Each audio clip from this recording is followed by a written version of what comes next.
दिनों कांग्रेस में क्या चल रहा है ये बात तो सभी जानते हैं। एक तरफ ईडी के चक्कर में राहुल गांधी फंसे हैं तो वहीं राहुल गांधी को बचाने के चक्कर में कांग्रेस प्रदर्शन करने में लगे हैं। पर सभी के मन में यही सवाल है, आखिर राहुल गांधी पे ये जांच चल क्यों रही है, ईडी उनके पीछे पड़ी क्यों है और ऐसा क्या है नेशनल हेराल्ड केस में जो राहुल गांधी इसके चक्कर में फंस गए हैं। तो हम आपको बता दें कि आखिर ये नेशनल हेराल्ड केस है क्या, क्यों इसके पीछे राहुल गांधी बहुत बुरी तरह से फंस चुके हैं। तो चलिए जानते हैं कि आखिर ये है क्या। तो नेशनल हेराल्ड केस एक केस नहीं है, ये पहले एक न्यूज़पेपर हुआ करता था जिसे साल 1938 में पंडित जवाहरलाल नेहरू ने शुरू किया था। इस न्यूज़पेपर को चलाने का जिम्मा एसोसिएटेड जर्नल लिमिटेड नामक एक कंपनी को दिया था। शुरुआत के समय इस कंपनी ने कांग्रेस और गांधी परिवार के लोग हावी रहे थे, मतलब ये न्यूज़पेपर एक तरह से गांधी परिवार का ही था।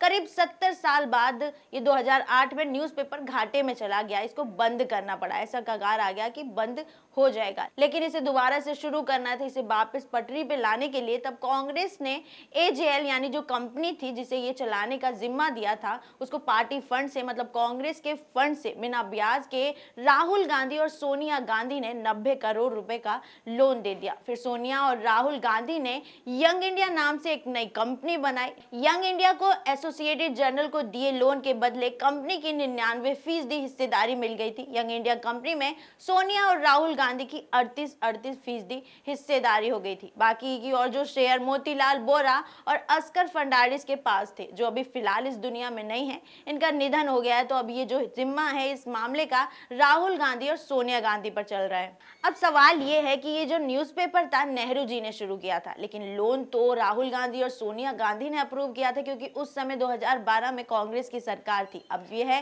कि ईडी जांच क्या कर रही है, जांच में आखिर ईडी राहुल गांधी और सोनिया गांधी से क्या पूछना चाहती है। तो जांच के बारे में इस जो नेशनल हेराल्ड केस की वजह से राहुल गांधी का ईडी से सवालों से सामना हो रहा है, उसकी शुरुआत आज से नहीं हुई थी। ये केस आज का नहीं है, 2012 से हुआ था जब ये उनको लोन दे गया था। तब सुब्रमण्यम स्वामी ने इस मामले में दिल्ली हाई कोर्ट में एक याचिका दर्ज कराई थी। स्वामी का आरोप था कि यंग इंडिया प्राइवेट लिमिटेड में 90 करोड़ रुपए की वसूली के आधिकारिक हवाले से 15 लाख रुपए का ही भुगतान किया है, मतलब कि 90 करोड़ की जगह सिर्फ 50 लाख में वो कंपनी मान गई थी। अब सरकार ऐसी थी तो क्या फर्क पड़ता है। अब वहीं एजेएल पर कांग्रेस का बकाया था वो भी अभी तक नहीं चुकाया गया। इन दोनों के अलावा 4 और चेहरे थे इस केस में जो आरोपी बने थे, लेकिन वो इस दुनिया में नहीं है। वहीं स्वामी की ओर से दाखिल की गई याचिका में आरोप लगाया था कि यंग इंडिया लिमिटेड कंपनी के जरिए नेशनल हेराल्ड का गलत तरीके से अधिग्रहण किया गया और कांग्रेस नेताओं ने करोड़ों की संपत्ति